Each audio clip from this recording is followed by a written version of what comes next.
Right now, somewhere out there, someone is refreshing their banking app for the third time today, watching a number that refuses to move.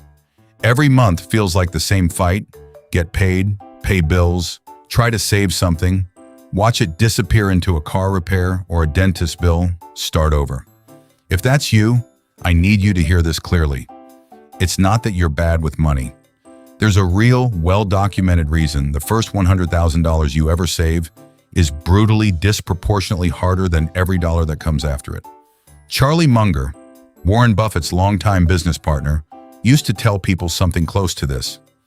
Get your first 100 grand by any legal means necessary, even if it means walking instead of driving and never eating anything that wasn't bought with a coupon, because after that, you can finally ease off the gas. He wasn't being dramatic, he was describing math.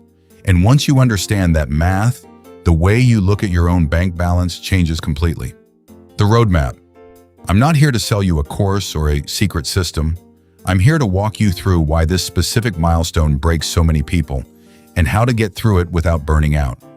3 things in order. First, the actual math of why $100,000 is the hinge point everything swings on. Second, the psychological traps that quietly keep people broke long after they've stopped being broke on paper.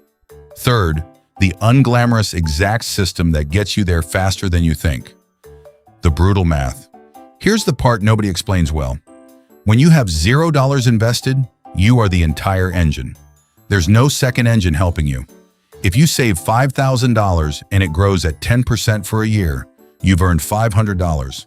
That's real money, but it's not the kind of money that changes a life. You could match it working a weekend of overtime. Now picture that same 10% return, except you've already got $100,000 sitting there. Same rate, same effort. Now it's throwing off $10,000 a year, more than some people's take-home pay after taxes. Nothing about your behavior changed. The number behind the percentage did all the work. $100,000 times 10% equals $10,000 per year. This is why financial writers keep coming back to the same lopsided timeline.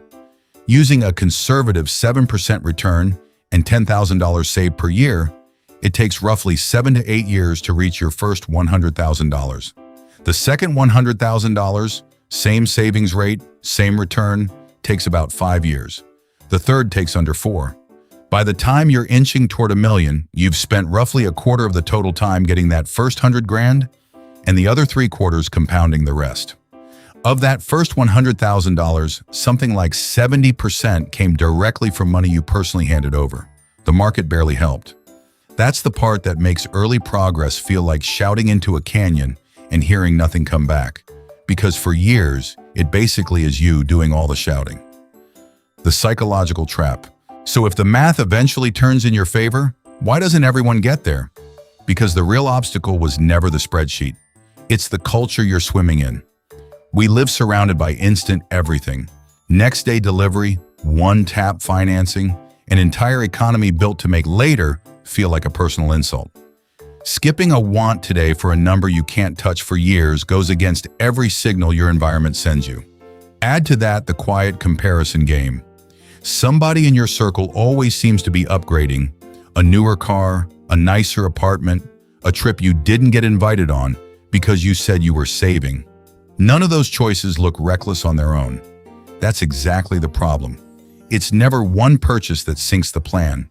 It's 100 small, defensible ones stacked on top of each other until the gap between what you earn and what you keep has quietly closed to almost nothing. And the truly cruel part? Most people don't notice this happening until their late 30s or 40s, when they finally look up, realize there's nothing behind them, and try to cram 20 years of saving into the 10 they have left. That's not a savings problem anymore. That's a time problem, and time is the one ingredient you can't buy back. Why this phase actually matters. This is why the decisions you make in your 20s and 30s carry so much more weight than the same decisions made later. Not morally, mathematically. A dollar saved at 25 has decades to compound.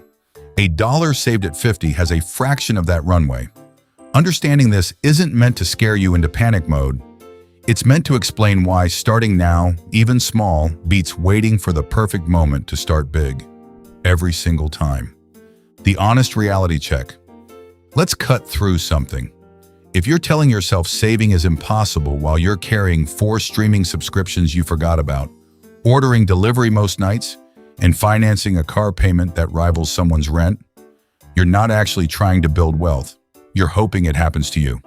Those aren't the same thing. The fix isn't punishing yourself into a monk-like existence. That backfires almost every time. You white-knuckle it for 6 weeks, resent the whole plan, and blow it all in one weekend out of pure rebellion. The fix is tracking, for real, where every dollar goes for 30 days. Not the mortgage and the obvious stuff, the small leaks. One guy I heard about was convinced he had nothing left to invest, until he tracked his spending and found over $300 a month evaporating into food delivery apps. That's $3,600 a year that could have gone to work for him instead of showing up as a 5-star rating on a delivery app. The actionable system. Once you can see the leaks, you cut with intention, not with a machete. Keep whatever spending genuinely brings you joy. Cut the spending that's just autopilot. The gym membership you haven't used since January. The lunch you buy because meal prep felt like too much effort on Sunday. Every dollar should have a job, enjoyment, security, or growth. Random spending has none of those. Then attack the other side of the equation, income.